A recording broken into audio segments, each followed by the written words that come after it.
هذا ما سنتها وزير سؤال هذا هي ريان خاسم هذا ما سنتها وزير ده حمران سكوارك حلاني بيت from مقديشو شغل هذا وان أركي شنجة هايسا هل دقيقتنا معي لكن مسج أيان هاي ومد الصومالية إليهم إجارسية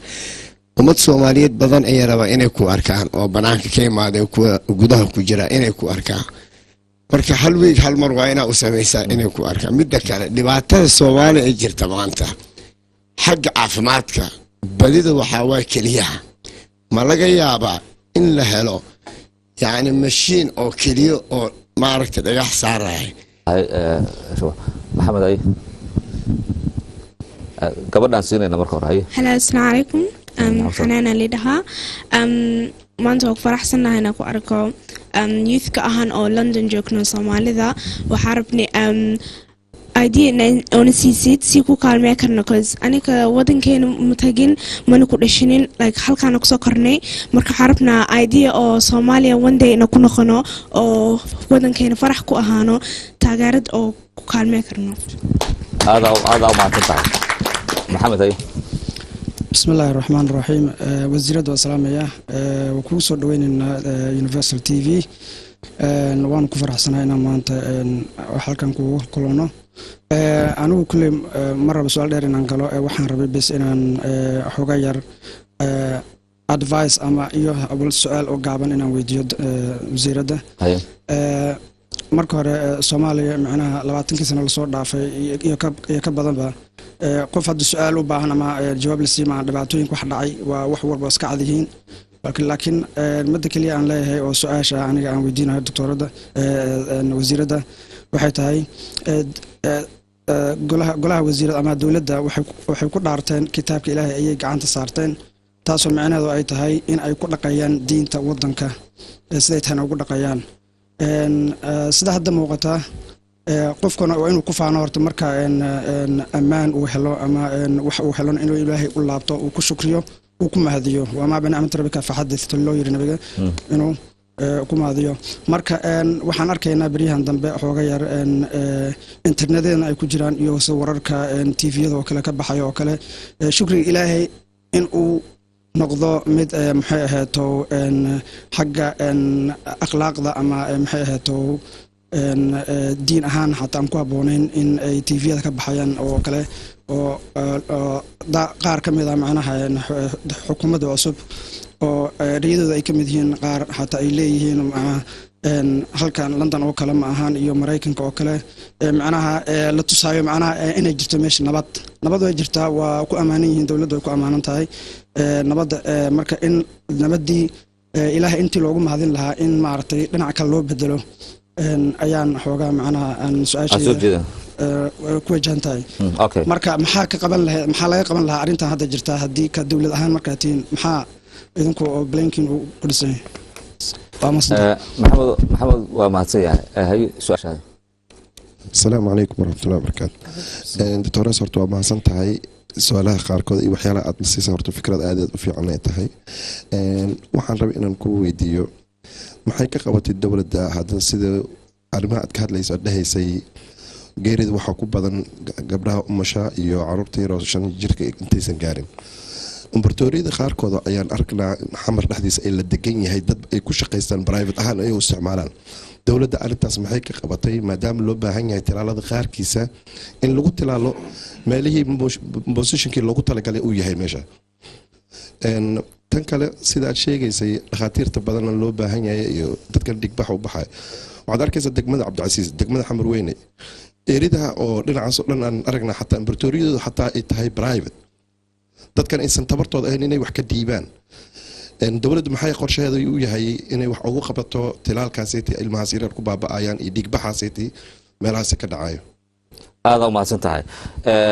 محمد أبو بانا وحو سوجيدي تلو وكا قدبينا قبلنا كلا سؤال أي سوجيدي سيكو سحب سنايد سين دولد وحو لقبنا هدان دأدي يرايد دبدها كونو لدي دلك آن أركنا نهاي وحررنا دولد دي نميلا ونقونا إني نور سمايسو ستاس ايو سورة قسو سي سورة قلو نقرتا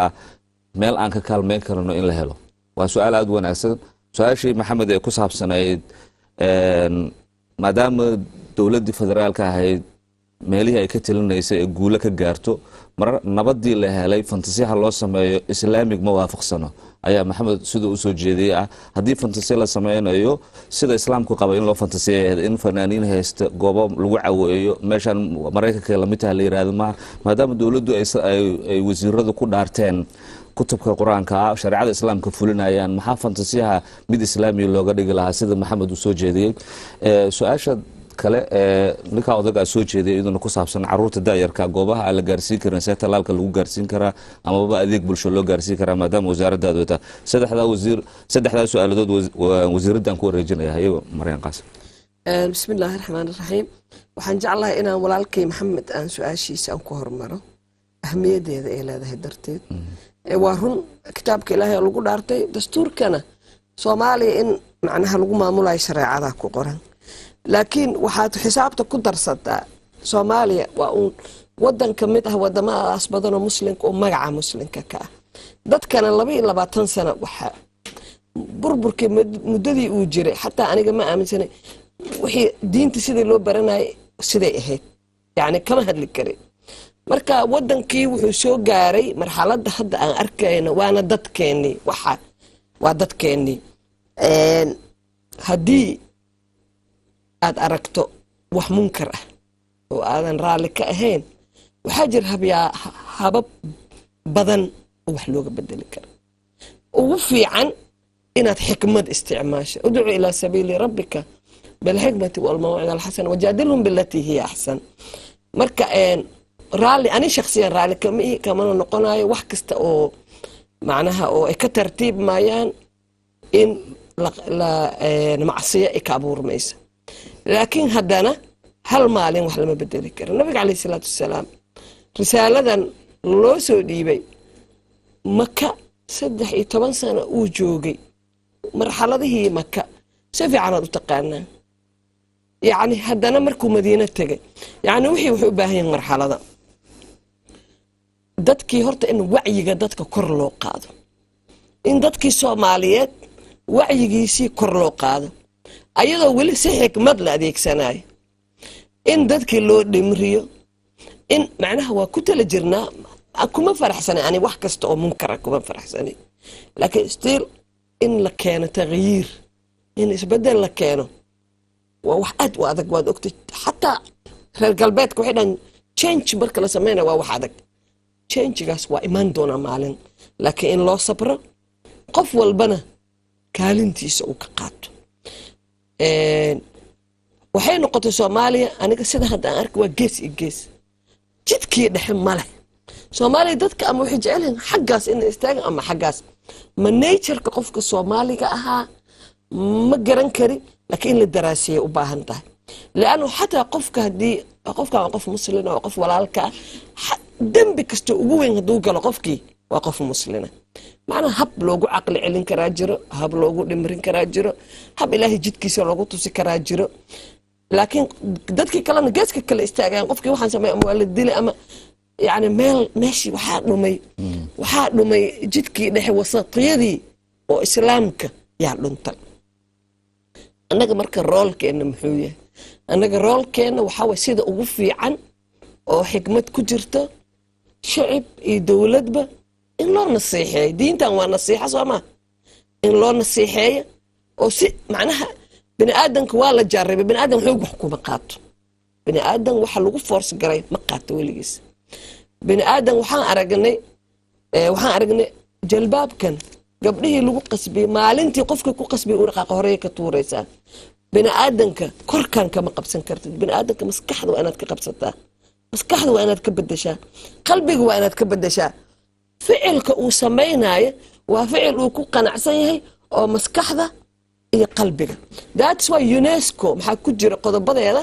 dagaalka dagaal ma wiil qori qaatay kugu dhuftay dagaalada oo dhan maskaxda laga soo abaabulaa waa maskax dad oo soo qaldantay maskaxdaas waa inaad la dagaalantaa maskaxdaas inay ogolaato peace laakiin maskaxdan hadayna ogolaanin peace qofka simple qoriga aad ka dhigta peace ma aqbalay wax kale uu kugu dhufto xataa marka dadkii inaan maskaxdooda u bislayna diinta ilaahay inay ogolaadaan kitaabka inay ku dhaqmaan annagoo bilxigma walmawcid alxasana annagoo ku wadno aniga arrintaas aadan u dareensanahay waana rabnaa laakiin haddaan u sabarno oo la iskaashado oo laakiin tartiib qof wax lagu qasbiyey ma qaadanayo oo dadka loo dhimiray sidii nabiga calayhi salaatu wasalaam ani waxyaabaha aan aad ula yaaba waxaa ka mid ah siirada nabiga calayhi salaatu wasalaam aadaan u jeclahay jaamacadda Birmingham maadada siiradan ka tiijgareyn jiray gabdhaha Islamic Society maalin walba waxaan umaleynaa wax cusub darsiga dhiga laanu haddaad waxba ka baranaynin noloshaadana aad ku dabaqi karin inaad wax kaga bedesha in raxiiqal maqtuum maalin walba masaajidada laga dhiga la dhamay waxba ma taraysa nabiga calayhi salaatu wasalaam mowqifyadan markii uu la kulmo mowqif sidan oo kale muxuu sameyn jiray inaad fiirisid simple suu u dhaqmi jiray asagoo kaligiis ahaa soo baxay caalamka oo dhanna uusan diin haysanin siduu jasiiratul carab kali muddo yar gudaheeda saas uu ku gaarsiiyay cibra iyo in laga barto duruus anagoo duruustaas qaadanayno Soomaaliya waxaan rajeynaa insha Allah meesha loogu talagalay inay maalmaha ka mid ah inay gaarto ilaahay idankiisa su-aasha gabadha see suuragal noo kartaa inaan su-aasha gabadha waxaan rabaa message-ka aan u gudbinayo waaba igu jirtay inaan sheego laakiin ayadaa su-aal soo hormarisay waxaan u wadaa fariin dhalinyarada waxaan fariin u wadaa qurba joogta waxaan fariin u wadaa bahda meediyaha waxaan fariin u wadaa dadweynaha Soomaaliyeed ganacsatada kuwa gudaha ku jira ruux walba wuxuu qaban lahaa waa ku gabagabaysanaynaa taas su-aalaha waa badan su-aasha wax yar aan ka sheego isbitaaladii aad ka hadashay wax yar aan rabaa hadda inaan idinku bishaareeyo isbitaalkii Digfaar waxaa wasaaradda caafimaadka Turkiga yaa waxay noo dhisaysaa Digfaar oo ka yar Digfaarkii hore capacity-giisa 600 oo sariir u ahaa Digfaarkan cusub Digfaarkii hore gadaashiisu ku yaalaa ilaa 200 oo sariir waay capacity-giisa safarkii Turkiga aan ku tagay wasiirka caafimaadka waxaan ka aad uga wada hadalnay 5 sano sidii loo rangareyn lahaa isbitaalka ayaga diyaar u ah 5 sano marka wuxuu igu yiri iisoo gudbi 5 sano budgetka isbitaalka ku baxay running cost-giisa iyo wasaaradda caafimaadka Soomaaliya waxa diyaar u tahay inay cover garayso iyo waxa anaka aad naga rabtaan haddii aadna dhehsan gabigiisa idinka noo wada iyo haddaad idinkana aad wax samayn kartaan marka isbitaalkaas mar dhow waa la furaa insha Allah sanadkan dhexdiisa la furaya isbitaalkaas wuxuu noqon doonaa isbitaalada ugu casrisan East Africa ayuu noqon doonaa capacity-giisa waa 200 sariir waa isbitaal public ah qayb kamid ah wuxuu noqon doonaa teaching hospital oo lagu train garay takhaatiirta postgraduate-ka isbitaalkaas specialist services oo bixin doona takhaatiir Turki ah imaanaysa qalabka waxay dhaheen waxaan keenaynaa qayb walba qalabka ugu dambeeya isbitaaladooda yaala inay keenaan marka taas horta waa bishaarooyinkii ka mid ah isbitaal kale ee caruura jir oo iyadana dawladda Turkiga ay nagu taageertay oo area waxaan maleen jaziira meelahaas laga sameyn raba oo aad u weyn ka caruurta uu ka weyn yahay capacity-giisa kan oo ka Digfaar oo isbitaalkaas oo isagana caruurta loogu talagalay marka insha Allah baahi badan way dabooli doonaan waxaa garab socdo oo April inuu furmi doono aan u maleynayo isbitaal oo hay'ad Turki ah oo SFAD wadanka wax badan ay ka qabatay hay'adaas aniga xaruntoodan tagay Izmir manhajka oo postgraduate curriculum waa isla fiirinay way isoo gudbiyeen waa wixii aan ka saxsaxi karo waa ka saxsaxay waa ku celiyay takhaatiirtooda hadda waa la finalize garay marka inaan saxiixa la iga sugaa isbitaal hadda la furaya mar dhow waa tagay aniga dhismaha markii la bilaabayaan tagay Turkida meelay hadda bilaaban dhowr bilood kadib diyaar waay waxaan u maleynaa April inuu furmi doono capacity-giisa ilaa 100 sariir inuu noqon doono waa isbitaal casri ah asaga xataa oo teaching hospital ah wuxuu noqon doonaa marka isbitaalkaas qayb waa public qaybna waa private qaybta private-ka dadka lacagta leh adiga UK ka tagtay lacagaad haysataa waa tagi kartaa service kasta isbitaalada UK aad ka helaysaa ka helay qaybta kale anaga nagu soo wareejinayaan anagana dadka danyarta ah u gudbinayna oo referalka u baahan marka shaqooyin badan caafimaadka waxa kala socdo haddadan Turkiga isbeela ay kireeyeen oo 500 oo beeshan maalintii arkaan daawooyin waxay hayaan intaas oo daawooyin ah oo istoorro ugu jira oo dadka soomaalida siiyaan waxaad igala hadashay cabdilcasiis iyo kaaraani meelahan waxaan kuugu bishaaraynayaa gobolka banaadir wuxuu ku jiraa sanadkan 2013 gobolada insha allahu xaafad kasta oo ku taala gobolka banaadir degmo kasta inay hesho healthcare system oo dhammaystiran insha allah aad u mahadsan tahay su-aasha dambe waxaan siinaynaa cagta haye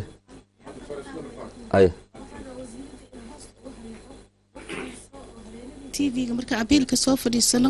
oo yacni aad u soo calaancalo misana aan u kaalmaynaa dad badan oo keliyaha ka fadhiyo dialysis lagu sameeyo waxaa jira dad badan oo Kenya hospital aan ku hayno aan wiigi ka bixino $300 oo kale dadweynaha laga qaado waxaa jira hooyooyin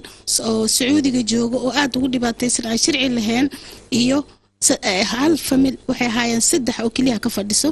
oo yani haday baxaan sharci la'aan ay tagaan oo yani meesha lagu qabanayo ama oo dhibaato aad u weyn gaarayso waxaa jiro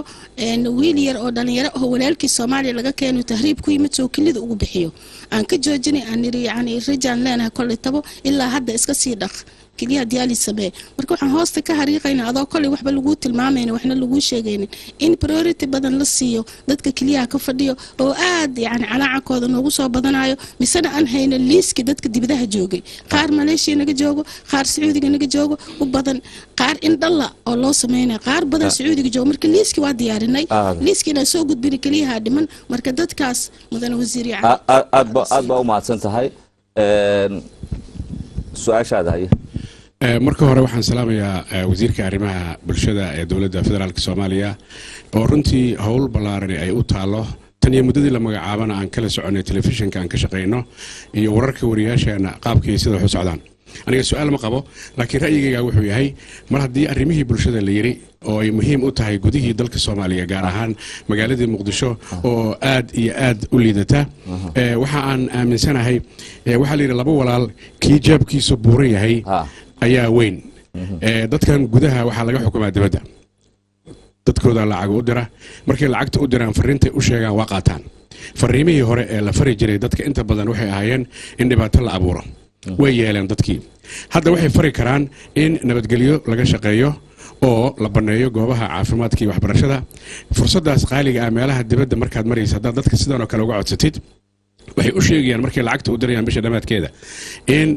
laga baxo iskuuladii iyo isbitaaladii oo ditoreesada lala shaqeeyo taas waxay marka noqonaysaa inay aad u fududaato in arrimihii bulshadu ay si fiican u meel maraan inta na daawanaysana kulli tabaad hawsha ku taala way garan karaan waxa loo baahan yahay un qof kasta Soomaaliyeed inuu kaalin fiican ka qaato marka dadka dibadda ee qurbaha in culayska ay saaraan oo aad ku gobaabisid booqashadaada dibadaha aad ku maraysid waana kaaga mahad celinaynaa dhinaca kale imaatanka aad timid stuudiyaha Universal iyo fadhigan quruxda badan ee dood wadaag aad baa u mahadsan tahay cagmadhige dabcan maxamed haye السلام عليكم ورحمة الله وبركاته. هرتا آدي هذا نقول ما هذا علينا دكتور مريم يو تلفزيون يونيفرسال فرصة أين سيسي آد أيان نقول فائدة سنة دود وذاك يو معلومات كأين سيسي وزير ده أنا جا وحن قبا سؤاله يرير مدة وجوه رئيس وحواي لنا على التعليم تا أو سفي عن أيان نقول شيء كيسي أو آدي really vision هذا في عنه وحان ولي كهلين هذا الكذا لنا على جامعة ده تعليم تسري تعليم تسري وحان قلنا هاي جامعة بدن إن لفوري أو عن ستاندرد لهين الصومالي جوده هذا ويران حمر وحاجرا over 10 مركا لنا على تعليم تسري سيد أدوها جل هذين يسيد أد هو ده المستقبل كائنات وحير فوكس أد صارته إلى تنسيسه تنلباد وحواي دولة ده واحد بدن أد شيكتي أي اسمين هسه تقريبا بقول كمان المود أنت أد هذا الشيكتي أد وبدن تهرنتي إلى قبتين لكن وحار جرتا مجتمع الصوماليات إنه سنور كهيني مركا محاد قلت لك شيء سيدا وقارو يعني مجتمع مثلا الدوكيومنتيات شيء يسوح كستو ودرافت ودوكيومنتد واساس الى صح سيده مثلا ما لوغو ديكسن كرو او لا اركو او قفك او كمتابعيو دولده waxay qabatay waxaas u dhiman waxaas qofka markaas uu dhaho dawladan si fiican u shaqeynayso tan saddexaad waxa waa inta aad hadlaysay taqriiban ugu yaraan waxaan tiriyay 20 mar in Turkiga aad magacaabtay oo Turkiga wax badan uu qabtay laakiin waxaan rabaa inaan ogaado hadii ay jiraan dawlado kale oo wax noo qabanayo Soomaaliya wax u qabanayo hadii jiraan mise Turkiga oo kaliya ku egnahay wali جزاكم الله هذا وما ستهاي سدحدا سؤال أي سؤالها وضو مرسينا waxaan siinaynaa Dr. Maryam haye بسم الله الرحمن الرحيم سؤال كواد waxay ahayd waxbarashada tacliinta sare jaamacadaha sanadkan waxyaabaha qorshahan loogu jiro waxa kamid ah waxaan sameynaynaa high education guddigii oo tacliinta sare yaan sameynaynaa commission kaas la sameynaya marka waa run qof kasta laba qowladu furay jaamacad waay jaamacad hal qof kaliya wax ka dhigaa la ii sheego wax kasta subject kasta taa asaga dhigay marka yaa waa sida isbitaalada xataa meel kasta rug caafimaad ka furan marka yaa jaamacad ah yaan jaamacad ahayn shuruudaha loo dejinaya shuruudahaas markay buuxiso waa jaamacad waana loo aqoonsanaa inay jaamacad tahay markayna buuxinin jaamacad ma aha waxyaabaha aan sanadkan aan ku tala jirno ayay ka mid tahay haddii ilaahay ka raalli noqdo aniga xataa waa arkay arrintaas aadan uga naxay dhibaatada badan oo hadda laleeyahay dowladda maxay sameynay dowladda waa sidii uu sheegay walaalkii cagma dhiga dowladda haddii dadkii ayna rabin inay dowladda garab istaagaan kii iskoolkii ku jira waa dadkii si looga bixiyo intuu fahmi lahaa iskoolka inuu ka baxo oo ilmihii loogu dhigo intuu fahmi lahaa asagayaa challenge ah waa shicibkii Soomaa dhibka kaleena haysta waxaa ka mid ah dadaa wada orday qof kasta wuxuu rabaa iskool in la siiyo uu wax ka dhigo ani dhibaatooyinka aan kala kulmo waxaa ka mid ah qof kasta waxaan ku dhahaa xamar waxaa la yiri 93 iskool yaa ku taalay 91kii hadda markii aan tirinay oo mappingkii hadda la sameynayay xamar waxay u baahanaysaa ugu yaraan 200 ka badan iskool u baahanay hadii macnaha baahida dhan la dabooli kara waay marka hadii kii hore adii aad rabtid midna inaad waxaas ka dhigtid iskoolaadkii hore jiray hadaa adii isticmaalaysid ilmihii intee iskool laga dhigaa dadka waxaan weydiiyay wuxuu ku dhaha iskoolka xaafadaas haleysi wuxuu ku dhaha okay waa ku siinaa qaado laakiin cunuga xaafadaas deganaa oo raba public school inuu dhigto intee iskool uga keena marka dadka xataa challenge-gaas ay nagu hayaan dadkaas waa Soomaali ajnabi ma aha dadka iskoolaadka qaatay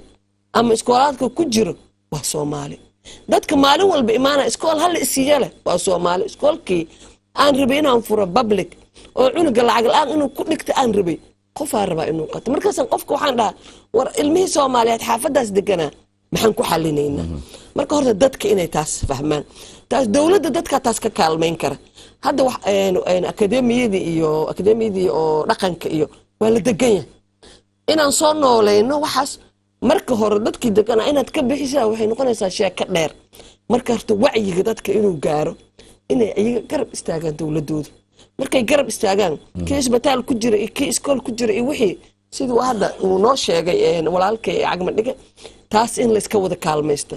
kan labada qol furay oo ilmaha lu gooynay oo dhahay jaamacad waay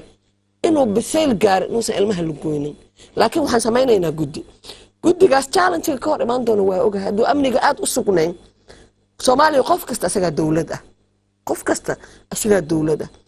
marka taasna bisaylkaas inay dadka gaaraan laakiin annaga waa sameynaynaa commissionkaas oo high educationka criteria la sameeyay yaa jaamacad ayaan jaamacad ahayn jaamacadahaas in la aqoonsado dowladaha Turkiga kaliya farqigan rabaa inaan idin sheego Turkiga iyo dowladaha kale farqigooda idin sheega xaqiiqada sidayta dowladaha kale ee nasaacidaya laba hab waa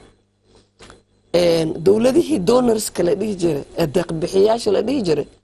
waqtigii ugu dambeeyay Soomaaliya lacag ma ku aaminayna dhaheen horta wax ma ku siinayaan laakiin hay'ada oo Nairobi fadhiya lacag ku soo dhigayaan hay'adahaas yaa adiga aad la deal gareynay marka hadda marka anaga UNICEF markaan ka hadlayno UNICEF ma lacag ay haysataa UNICEF donors lacagta ay siiyaan يا أنا جوا معناها دونرز كي مرة بقى أنا إنه وحتاس كوسية that's why هذا EU ده يا دونر كوين أو حبرشة وحكي بحياة لكن قفك صومالي EU ماركاي لأنه يونيسيف فتر كيسة لكن يونيسيف يقصو شو بالعقدة EU يقصو شبته أنا هذا financial system كأنه وحنا نكرر transparency accountability إلا وحس أن كأننا meel dhaxa waxna loo soo mariyaa oo dawladahaas noo soo mariyaa hadda WHO ana mashaariicda ay la wada UNFPA sida Sweden lacagta ugu badan bixisa معناها الدولة ويجران دونرسكي لكن توس وحلو مسيان dowladahaas donorska ah ayagoo hay-adahan u soo dhiibay oo lacagta Soomaaliya looga soo dhiibay nafta ka baxaysa hal wax inay adka macna hal proposal oo sida adiga aad rabto in loo qabto nafta ka dhacaysa Turkiga marka culture ee la imaaya Turkiga adan wax weydiinin yeenta imaadeen way fiiriyeen waxay sadeen kuwan xataa proposalkiiba ma qoran karaane oo sidaas ire maxay tolo maxay u baahan yihiin والله اسبتالي اسكول وباين اسكول دسا اسبتال دسا معلمين كان جدد لا مسمى تركي شقيس اسك قبسده تركي wuxuu kaga gedisan yahay ani Turkiga markaan ku tagay yani waxyaabaha aad ii taabtay waxa kamid ah Tunisaan waxaan ku tagay waxaan kaga qayb galay shirki Alexo oo dawladaha oo Carabta isugu imaadeen nafta iga baxday macnaha horta waan helay khudba waa la isiyay inaan ka hadlo waxaan ka hadlay Soomaaliya wadcigeed oo qofna ka qarsooneen marka waxaan soo jeediyay laba codsi waxaan soo jeediyay in insha sanduuq Soomaaliya waxbarashada in laga dhiso iyo inaan helno dacmi istithnaa'i ah oo yani dawladahan dhisana laga mid aan laga dhigan dawladaha iga horreeyay ma rabi hada dawlad inaan magaceeda sheeg waxay noqotay lobby inaan galo nafta naga baxdo si aan wax ku helno wasiir kasta gooni u qaabil wasiirka Kuwait gooni u qaabil waxbarashada wasiirka Kuwait wasiirada ugu fiicnaa aan qaabilo kamid aha wax badan oo iga ballan qaaday si fiican uu soo dhaweeyay marka xamar ku noqdeen wuxuu soo diray bilateral agreement wuxuu yiri laakiin Kuwait aan ku casuumaya oo wax kasta waxbarashada igala qabanay Kuwait marka imaataan wada saxiixanayna laakiin maxay ugu qasabtay waxaan u maleynaa wafdigii meeshii hal aan qaabil habeenkiis indhaha ilaa aan isku qabto waa soo jeeday midba maraan balana la soo helaa mar waxaan la hadlaa jaamacadda Carabta markii Kuwait aan la hadlaa markuu Ciraaq aan la fadhiyo inaan tuugsano Cumaaniyiinta la fadhiista ay ka xataa rajo fiican yani inaan waxalno Soomaaliya waxaan u baahan Soomaaliya kan ani waxaan ku ri lacag ma rabi mashaariic aan ku soo gudbina mashaariicdaas ka sameey Soomaaliya ano ka soo tagay Tunis oo dawladihii Carabta oo aan u maleynayno Soomaaliya inay xigaan oo walaalaheen ah laakiin nafta iga dhacday yani hal wasiir inaan qaabil aan ka dhaadhicay dhibaatada Soomaaliya intaas igu qaadanaysa Turkiga imid Turkiga toddoba wasiir oo Turki ah la kulmay waxaan la kulmay prime minister ku xigeenkooda Bakir Bosdak يعني ما أوديهم بأنيجا level كي جوا برامج كوحيجين ما أوديهم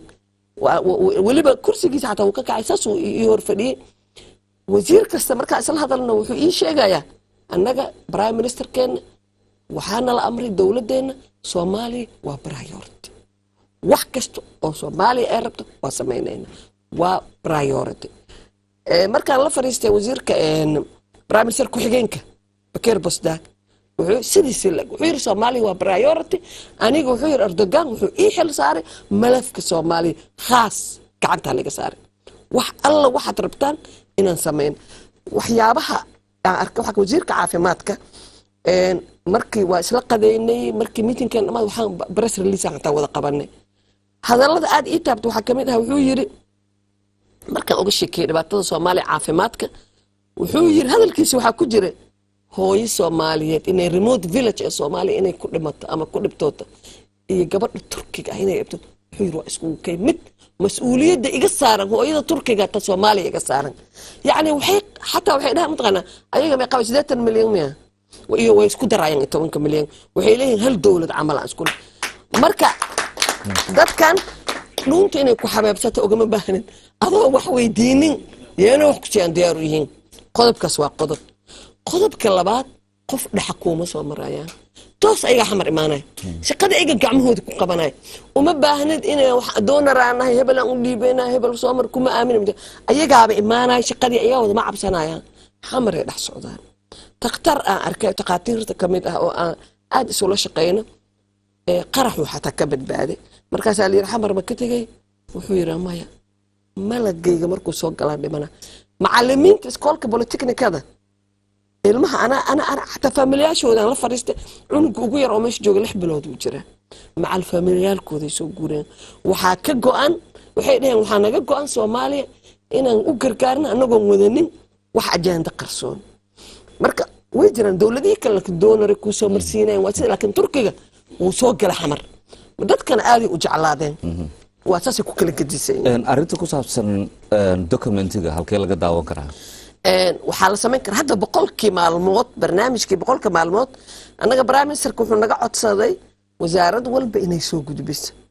aniga waa gudbi aniga waa haya boqolka maalmood oo document ah oo afartii qayb laga soo kala gudbiyay waa u gudbinay marka waxaa la sameynay document weyn oo la isku daray barnaamij laga sameynay waxaan u maleynaa in la heli karo aada u maadsan tahay dabcan caawa su'aalaha inta badan aan haya aljeelana wasiiradda sida tafaftiran oo muxuu ahaa ay ka warbixisay howlaha wasaaraddeeda oo su'aal kasta la weydiiyay uga jawaabtay si cilmi ku dhisan iyo diinta waafaqsan xikmad dhinac kasta waxaan aaminsanahay dadka barnaamijkan dhegeysan doona in ay ku qanci doonaan muxuu ahaa xilka ay hayso iyo howsha wasaaraddeeda midda kale rabo inaan weydiiyo iskoolaadka la furay bisha September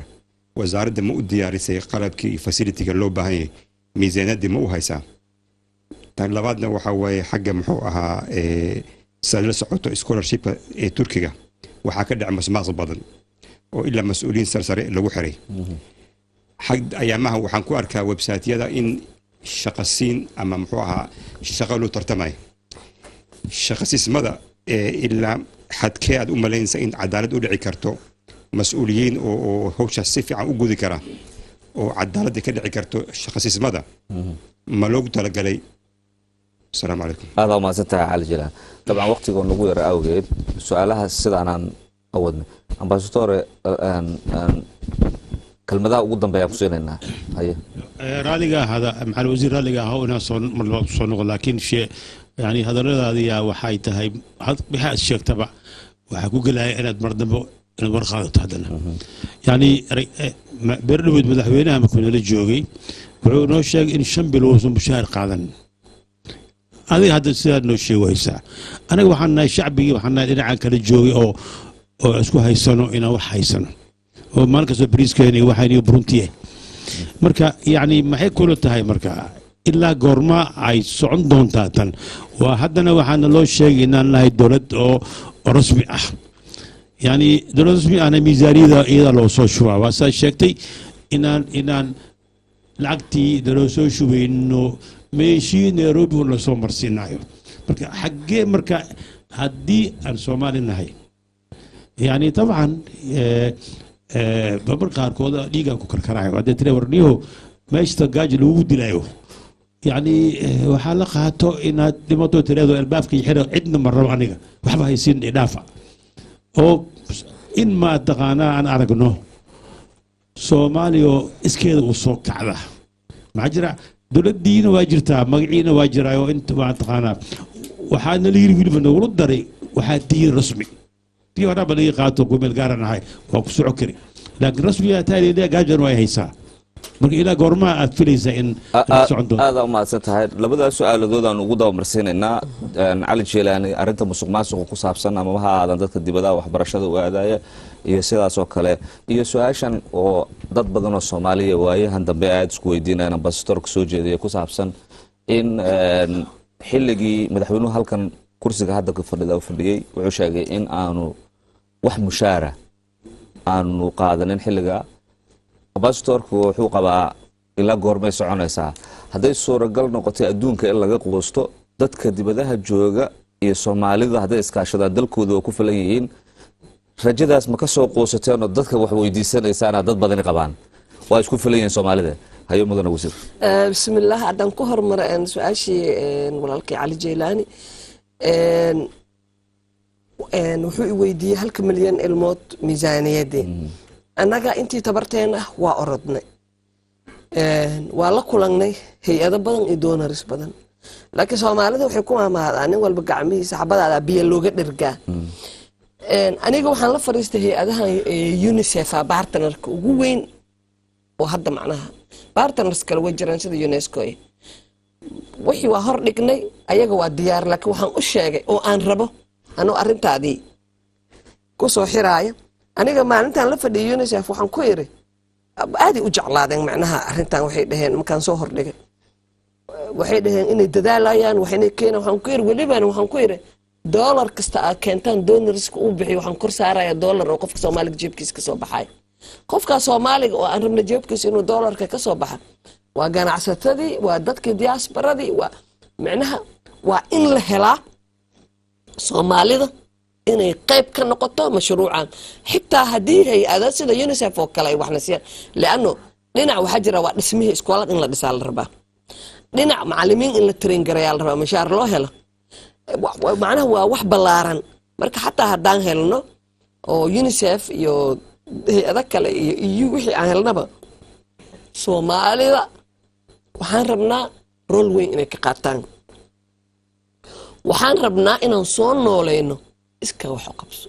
tuulo kasta qofka jooga in tuuladiisa iskool laga dhisa shamayntii dhagax hadaan u geey inay dhisi karaan waxaan rabnaa iska wax qabsada inaan soo nooleyno waa looga Soomaali iska wax qabsada loogu dhisay waxaan rabnaa sidii haday su'aashay gabadha weydiinaysay Soomaaliya hadda recruitment-ga barnaamijkeena waxaan bilaabaynaa macallimiinta May laakiin macallimiintii hore markaan helno training yar la siiyo waxaa jirta hadda teachers training oo aan rabnaa inaan bilowno baahidaas ma dabooli karaan weli baahidi ilaa sanadka koobaad waa jirtaa baahidi qof kasta oo Soomaali ah oo tabaashir qaadi kara inuu ka qayb qaato oo imaado oo wadankiisa wax ka dhiga dhalinyarada mesela college-ka ka baxdo kale anaga shaqo qaran secondary ma kan dhameynay shaqo qaran sameyn jirnay shaqo qaran inay u noqoto ardayda jaamacadaha dhameysay shaqo qaran inay u noqoto sanad gaab yarantay soo qaataan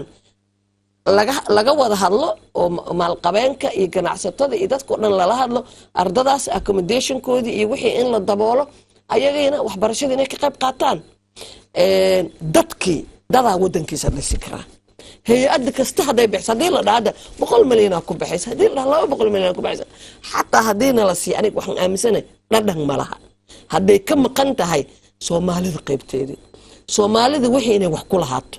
inay wax ka dhisto inay iska wax u qabsan la galo waxaan ka rabnaa dadkeenan inaan wax ka helno annagana miisaaniyadii yani ilaa hadda macnaha dad badan waa la hadalnay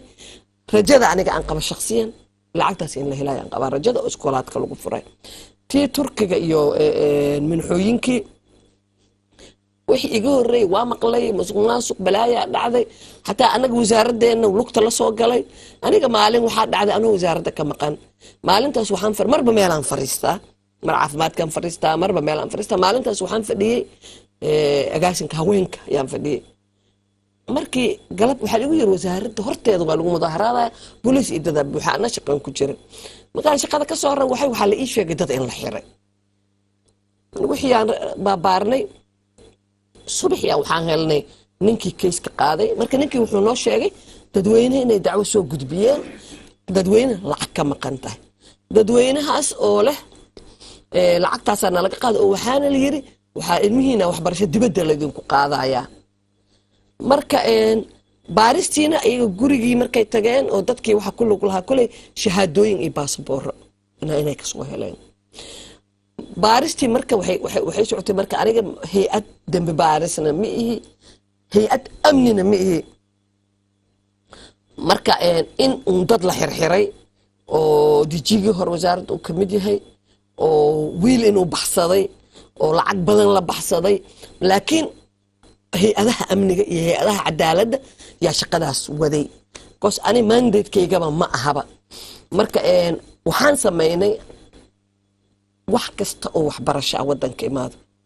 ama Turkiya hana siisa Yemen hana siisa hadda Yemen Abriil inaan tagay sugayaan because inaan kala hadalna minxooyinka ama Suudaan hana siiso dawladaha waxna siiyo inaan sameyno guddigaas oo wasaaradda ka madax bannaan guddigaas oo isku dhafan oo gobol kasta oo Soomaaliya dad kamid ay ku jiraan guddiga marka wuxuu leeyahay criteria oo ama ha noqoto aqoonta ama ha noqoto hufnaanta ama macnaha waxyaabo badan lagu dooranayo marka imaata minxada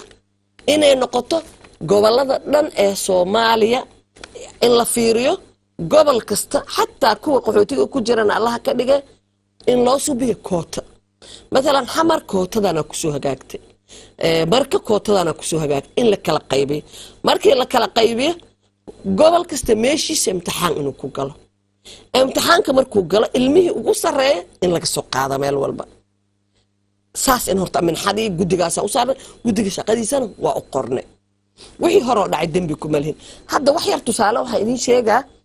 waxaana soo gaaray waxaa layidhi 11 scholarship yaa dowladda hindiya idin siisay haddii aan march la gudbinayna waa dhacaysaa 11 wax aad u yar meel aad gaarsiin karta ma taqaanid waxaan sameeyey waxaan u yara dijiiga waxaan sameynay guddigan u saarnay isla markii ha yaraata tirada laakiin tirada yar cadaalada in lagu maamulo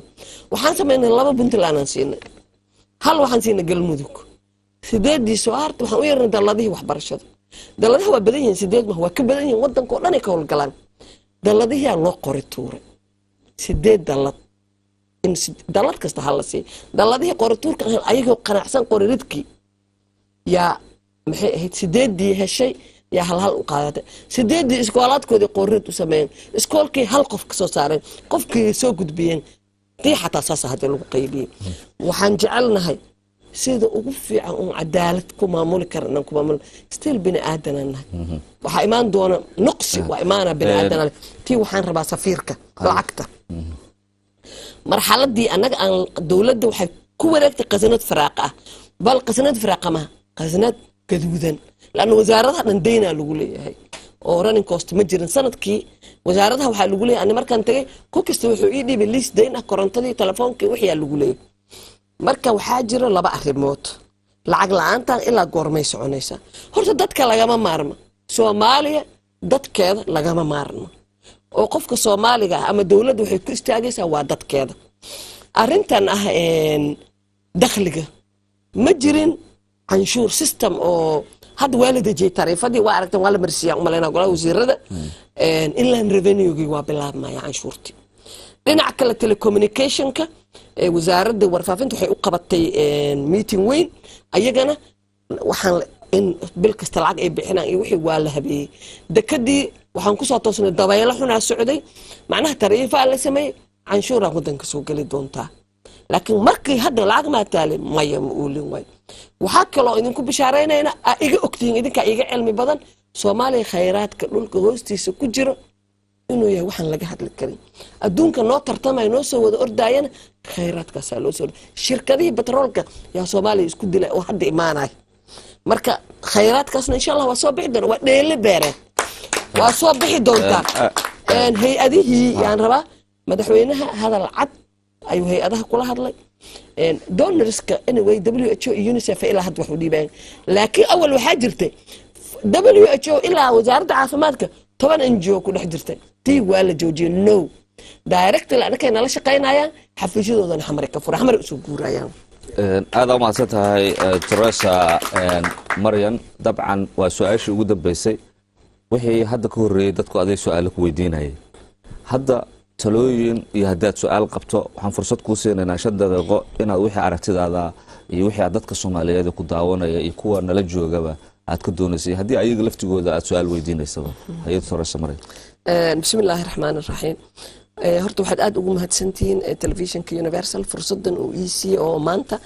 aan dadweynaha Soomaaliyeed kula hadli karo waxaan rabaa message inaan gudbiyo dawladdan waa dawlad 22 sano burbur kadib hadda dawladii ugu horeysay oo aan ku meel gaar ahayn oo Soomaaliya loo sameeyay dawladdan lacag ma dhaxlin waxba ma dhaxlin wadankana waxa ka jira amniga duruufaha amniga lagu shaqeynayo idinka ma qarsoona aniga waxaan aaminsanahay qof kasto aqli qabana common sense uu fahmi kara hadii shicibka Soomaaliyeed ee dawladdan isgarab taageen oo ayna ayaga ayna xambaareen oo ayaga ayna kaalmeynin hadda waa cunug hadda dhashay markay hooyadiis dhashay meeshaas lagu xooro oo la yiri soco marka shicibka waxa looga baahan yahay dawladda si ay ku istaagta amniga ay ku sugta shicibka inuu dawladda isbarbar taaga waxa looga baahan yahay dawladda waa dawlad hadda dhalatay oo cusub xataa qaladaad haday dhacaan alkamaalu lillah dawladda xataa haday qaladaad dhacaan shicibka waa dadkii u cudur daari lahaa waa dadkii sixi lahaa maaha dadkii kritikaareen lahaa maxaa la kritikaareen oo meesha yaala waaba beertii yar dheelidii intaad cayayaanka saas ka dhihi lahayd aad waraabin lahayd cawska aad ka fali lahayd haddii adiga aad siibtid macnaha beer ma noqonayso oo taas waxa aan rabo fahamka lianna waxaan arkaa oo aad aan oga naxaa dadka waxay u maleeyaan dawladda dadku waxay u maleeyaan aniga sidaan ka arkay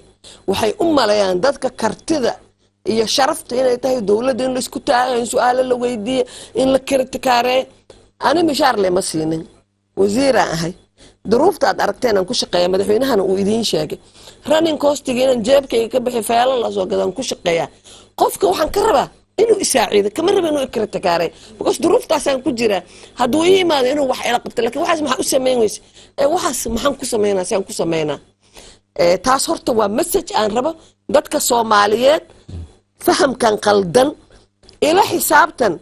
markii intaad wax ii dhiibtay si qalad aan u maamulo laakiin hadda annaga wixii saas ku wadno wax waqti la isla xisaabtaba wali lama gaarin midda labaad dadka waxay ku fiican yihiin in la isu soo dhaweeyo oo aan la kala fogeynin hadalka ama dawladda afkeeda ka soo baxa ama mas'uuliyiinta afkooda ka soo baxa sida ugu fiican in loo fasirto dadkana in la isu soo dhaweeyo aan la kala fogeynin taas waa tii guud gaar ahaan marka maxaan rabaa ani markaan leeyahay waxaan rabaa 1 million children inay iskoolaadka ku noqdaan xamar waxaan la fariistay maalin event aan qabanay waa joogeen TV-ga Universal baac mushtarkii culamaa u diintii gabdhihii ururada bulshada Soomaalida waa la fariistay message-kii aan u dhiibay ruux walba waa hadlay Chamber of Commerce waxa madax ka ah gabeer wuu istaagay wuxuu yiri waxa iga go'an maadaama rugta ganacsiga aan madax ka ahay inaan mashruucan sidoo ku fulaha iska rabtaagna si walba xoog iyo xeelad aan isugu geeyno culamaa u diinka waxa istaagay Sheekh Nuur Baaruud wuxuu ballan qaaday mashruucan inuu xambaaray wuxuu yiri habeena waxaan aruurinaa 400,000 oo dollar abaara aan aruurinay tana abaarahay ka daran ownership macnaha culamaa u diinkii waa qaateen rugta ganacsiga waa qaateen Soomaaliya dadkii joogay hadda micnaha meel walba aad tagtid waa laga hadlayaa maxaan marka aniga aan rabaa message inaan gudbiyo waxaan ugu horeysiinaa bahda media saxaafadda ay ugu horeeyaan Universal TV waxaan rabnaa inay nala qaadaan waa caruur Soomaaliyeed oo iskool lagu cilnay ma sahlana guushaas inay wax ku yeeshaan guushaas wax la wada leeyahay inay noqoto qof kasta Soomaali inuu aniga waxban ku darsaday inay naga saacidaan xagga macnaha ii dhexda oo kala clip hadan keensano promotional oo kala waxaan rabnaa in free oo kala loogu sameeyo ilaa macnaha media oo dhan oo Soomaalida channel walba inay arintaas dadka gaarsiiyaan aad looga hadlo la dhaho sidee ilmihi iskool loogu celin karaa saxaafadda inay midaas naga saacido roolkaasan ka rabaa dadka qurba joogta maxaan ka rabaa lacagta la xawila hadda waxa la sheegay qof kasta oo lacag dir $1 haduu ku daro in loo baahnaan lahayn lacagahan la soo bariyo tamay waxaan ka rabnaa qof kasta oo Soomaali ah qurba joogta UK waxa la yiri nus milyan dadka badan degan bishii qof kasta haduu $1 bixiyo $1 xataa hal baa ma waa ka yarta wax badan ma aha micnaha waxay noqon kartaa lacag looga kaaftoma bariyootanka aan bariyootamayna message-kaas waxaan rabaa dadka inay iswada gaarsiiyaan $1 qofka wax ma yeelaysa nus milyan $, haddii bil walba dadka UK jooga ay ka imaata inta kale daafaha caalamkana ay ka imaata waxaan aaminsanahay by September time miisaaniyadii kala bar inayba lahaayaba qofka maxay yeelaysaa $1 inuu bixiyo waxba laakiin waxay taraysaa ilmo Soomaaliyeed iskool in lagu celiyo ayagana message-kaas inaan gaarsiiyo dhalinyartii waxaan rabaa inay wadankii u soo laabtaan waxaan sameynaynaa waa run saan ku soo laabanaya waxaan sameynaynaa guddi oo waxaas ka shaqeeya waxaan sameynaynaa website ama Facebook lagala xiriiro telefoon lagala xiriiro wax arrangement-iga waa la sameynaa in qof kasta oo Soomaali oo jeesa qaadi karo inuu imaado asagana dhinacaas uu naga saacido marka inay noqoto in la iskaalmaysto oo qofka Soomaaliga jeebkiisa iyo aqligiisa iyo xoogiisa inay noqoto inuu Soomaaliya ugu khidmeeyo oo wixii aan wada dhisno dadka gobolada dadka qof walba gobol iyo degmo ka yimid iyo tuulo xataa tuuladiisa qofka duu dhaha aniga dhowr qof inta isu tagaan anaga tuuladeena community health worker iyo female health worker labadaas mishaarkooda 20 qof hadda isu tagto ee tuuladayda anaa labadaas ka dhiibay يعني dadka wacyigooda inuu kor imaado ha kor inoo qaad aniga Turkiga waxyaabaha ilaa hadda hilmaamil ah waxa kamid ah saddex magaalaan tagay Izmir iyo Istanbul iyo Ankara aada li wareej iskoolaadka isbitaalada لأنه ريفورم وحنا ربنا قد فائدته تركيا هيلث سيستم كده 10 سنة وحنا سمي ريفورم عجيبة مركا لكن مركا أركو سكول اللي ونموذجة وحلي شيء نولك ناقة بحيس أو تبرع وحنا سكول هلا جالسوا لعكت اللي يقولوا سيدات كسب بحي اسبتال انتجينا صالة وين وحلو قلاي هبل كاس الله قوم قعدري نينكاس هبل كاس يا كتبرع سكول أن هبين تجن أن لا يابه وحلي شيء نينك مجلس عمل قرن ninkaas lacagta bixi ku tabarucay marka culture kaas haday Soomaalida qaadato oo ay fahmi karto qof Soomaali inuu imaado oo dhaho aniga saaladan oo dumarka lagu umulinaay yan ku tabaruca aan sameeyna bicmushirkeen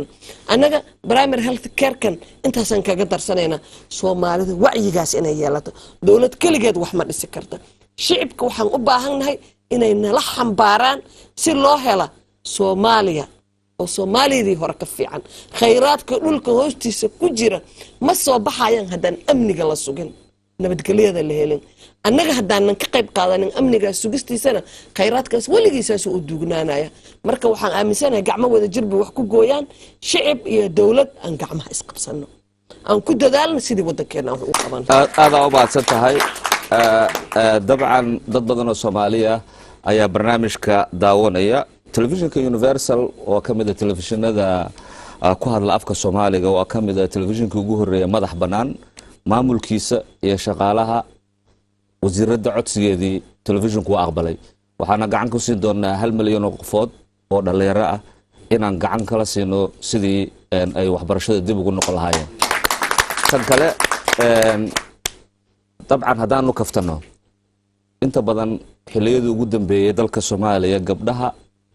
وزير من نقول كران مدح من نقول كران اللي يجري عاو ميدلتها هاي الدولة دنا كعد صرنا قبلها هاي اللوبة دي وزير هذا صعدة عدسجي وزير ده عبد الشرام فرصة سين إن ضدك الصومالي ده عدسجي وزير ده إنه سجوا مثلا يعود كيس جارسيو هاي وهجعل لها هاي تنكله قبل دي برنامج كانوا مرينا طبعا برنامج كنا وحوليه هاي فرصته أو بدن أو جبا طبعا جبا كلمتها وجودا بعبد الشران سين إن عدسجي تدوينها كوساب سنة وزير ده عدسته هاي عبد الشران. الله وبركاته ووحي سودوينا dadkii ugu horeeyay yiri wasiirada Soodaweynina markale arinta ku saabsan codsiga waxaan malanayaa umadu waxay xusuustaan markaan leeyahay jiray waxaan ku hadlaa codka daabla calash biyaha joogta maradaan ku hadlay jiray codkeedii inaad siisaan codka umada aad baan kaga mahadcelinayaa anigoo ah kabiirka qeeladaan waxaan ballan qaadayaa iyo shacab weynaha taageera in barnaamijka 1 milyan ee ardada Soomaaliyeed ee lagu celinayo dugsiyada in qaybta ugu horeysa aan minaha ka qaadano waxaan xiriir la leenahay malaayiin shacab gaarayo Soomaaliyeed oo minaha xiriyaha qaxootiga iyo si kasta nolol soo xiriira marka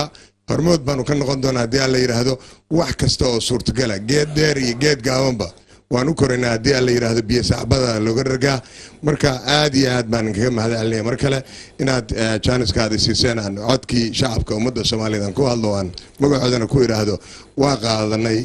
wasiirada codsigeedii waan mahadsantiin aad u mahadsan tahay barnaamijkayga doodoodaag caawana agto ay hadii fursadaas la isiiyo maadaama ay wasiiradu tiri meediyaha gacan ayaan ka rabnaa Universalna halkan caaw ay marti u tahay Universalna ay ahayd telefishinkii ugu horeeyay oo Soomaaliya aan isarkin istusay oo muddo 8 sano ka badan waxyaabaha la arkay soo bandhigay dad badan inay u mahad celiyeen oo u duceeyeen halkan aad fadhidid aadna codsatay cawilna uu ka dhawaajiyay anigoo ah madaxa barnaamijyada iyo wararka iyo suuqgeynta telefishinka caalamiga ee Universal waxaan ku ballan qaadaynaa biidnillaahi kariim wax walba oo gacana oo ku saabsan tibinta barnaamijyadeena inaynu si niyad samaana aanu ku fulino oo wariyaasha kala duwan codka wanaagsan ay ku fuliyaan oo aan ugu horeyno aniga iyo cawil aad baad noo mahadsantahay هذا ما سنتها عكسة أنت أصلا نكسو جبيننا وزيرده dhamaanteen waa u mahadcelinaynaa fursadda qaaliga ee barnaamijkan caawa ee nagala soo qayb gashay waxaan kaloo uga mahadcelinaynaa sida habsamada leh ee tafatiran ee wasaaradaheeda iyo hawsha ay qabatay ay dadka Soomaaliyeed caawa na daawanaya ay ugu soo gudbisay dadka nagala soo qayb galay barnaamijka iyaguna yimid oo muhiimka ah oo waqtigooda qaaliga u soo haray sidaas oo kale waa mahadcelinaynaa kuwa na daawanaya ee barnaamijka la socdana sidaas oo kale ayaan ugu mahadcelinaynaa codsiga wasiirada barnaamijkayga caawa ayaanu ka bilaabaynaa dhamaantii dadkana daawanaya 1 milyan ee qofood ee dhalinyarada ah ee Soomaaliya ku dayacan ee waxbarashada u baahan caawa wixii ka dambeeya dadka Soomaalida ah ha ka shaqeeyaan sidii 1 milyan oo qofood dib loogu celin lahaa waxbarasho inay helaan tayeysan oo aanay ahayn mid iskuulada intay tagaan aanay waxbarasho kaliya aanay ahayn sidii loo diyaarin lahaa manhaj waxbarasho qof walba oo Soomaaliyeed fursadaas waa furan tahay telefishinkana kaalin weyn ayuu ka qaadan doonaa dhamaantiin tan intaanu dib u kulmi doono waxaan idinku dhaafaynaa sidaas iyo nabadgelyo